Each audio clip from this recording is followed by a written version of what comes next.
My earliest memory is my father hitting my mother in the face as hard as he could. And I remember seeing her on the floor and then looking at him, this giant of a man who I thought, my God, he says he loves her. What is he gonna do to me? And all I could think, I want to protect her. I want to protect her. And how wrong it was. And I said, I gotta be strong. And I gotta get strength so that I can protect her. And every time he came home, we were scared. We didn't know. I literally wet the bed till I was 14 years old because I didn't know what was gonna happen. I would wake up to glass breaking, just sounds, people screaming, and it was a nightmare. We lived a nightmare for years. And I remember my mother coming into our room and saying, we're leaving. Pack our stuff, we're out of here. And we would grab everything we had and we put it in garbage bags. And we'd tie it up and we'd wait to go. And then she'd come back in and she'd say, we can't go. We can't leave. Where am I gonna go?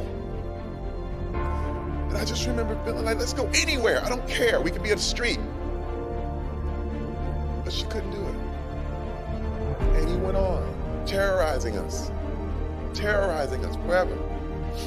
And it was like, what could we do? You have to understand that people in this situation feel entirely hopeless. Hopeless. We were hopeless. So many things, I thought, I'll never be like that. I'll never do that. But then I picked up a lot of other damaging things that come from that trauma. A lot of other things that had been assimilated into my life. Here I am, as a man, I felt like, hey, it's my way or the highway. I remember times with my daughter Azriel, and I would yell at her as if she was a 30-year-old man. I constantly apologized, constantly called them and say, I'm sorry. Daddy didn't get it. Daddy missed it. And that woke me up.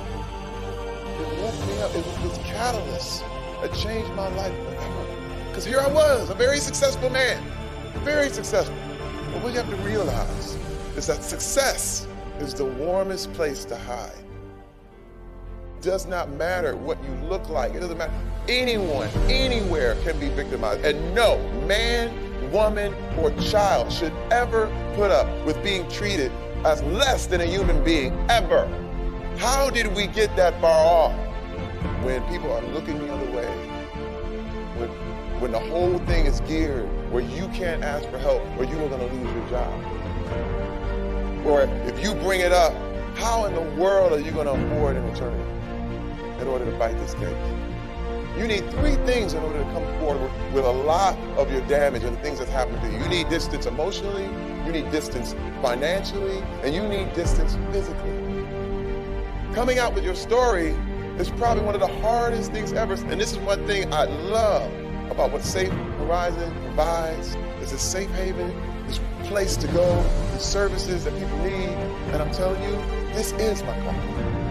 This is more valuable. You know, I'm promoting the movies and TV shows and the whole thing, but I want to talk about this. I want to talk about this because it's fixable. Understand, this is something that we can be deprogrammed. We have to speak up.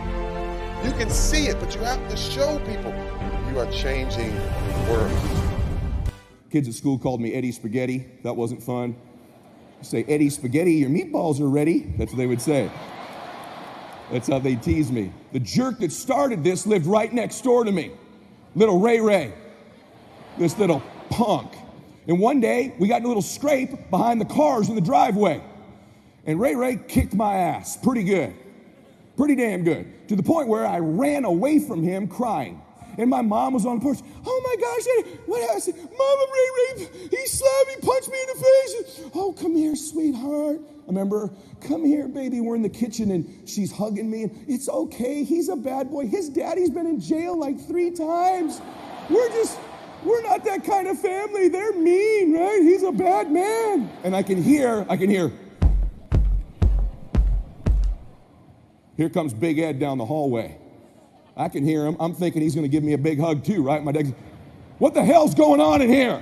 My mom turns around and says, this criminal next door, Ray, has assaulted our son for the 400th time. That's what's going on here. Are you going to do anything about this? And my dad goes, get your hands off him. He goes, get over here. And he gets down at my level and he goes, look at me.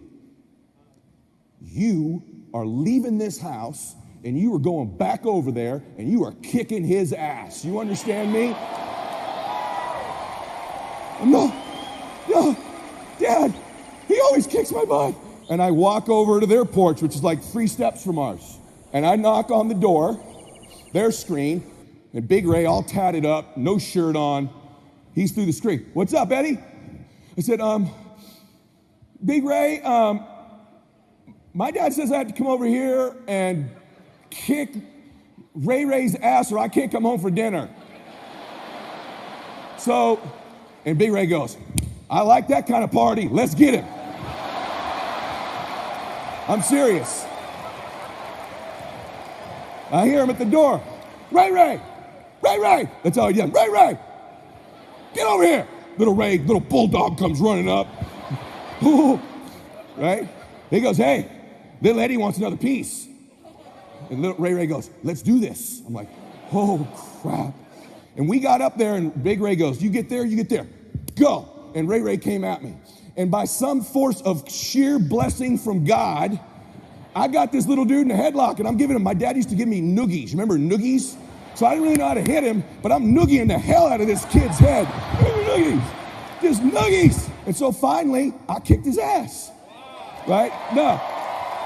So, Big Ray stops it. Big Ray pulls us off each other and he goes, Ray, he got you. Now shake his hand. And we shook hands. And I walked home. My dad's like, now get in here. Let's make some spaghetti. Let's do this, right? Right? So proud of me. Now, I'm just going to tell you a couple things you need to know. Number one, that taught me life will give you what you'll fight for. That's really the point of the story. Now, my mother, who heard me tell this story one of the times, she feels like I should also divulge another set of facts. I don't even know why this is relevant at all, but because my mom asked you, I will just, because I'll just tell you, I was 7, Ray was 4. I just want you to know that. But I don't know why that's even relevant. Why is that relevant? Why is that relevant? Life will give you what you'll fight for. Once and for all, you could find out what you're capable of. Once and for all, you could find out if you're capable of becoming this man or woman you always dreamed about. Life's gonna give you ultimately what you'll fight for. Stop backing into everything. Stand up.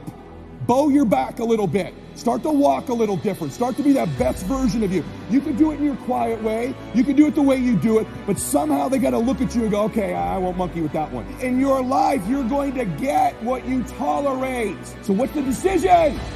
What have you been sitting on? Is it the decision to finally get serious? Is it the decision to get licensed? Is it the decision to stop worrying about what people think? Is it the decision to become a great closer? Is it a decision to get off of some drug or alcohol you're on? What's the decision? It's sitting right in front of you. You knew it when you came in here. What have you been hesitating on? What are you afraid of? Face it. Right now, what do you need to decide?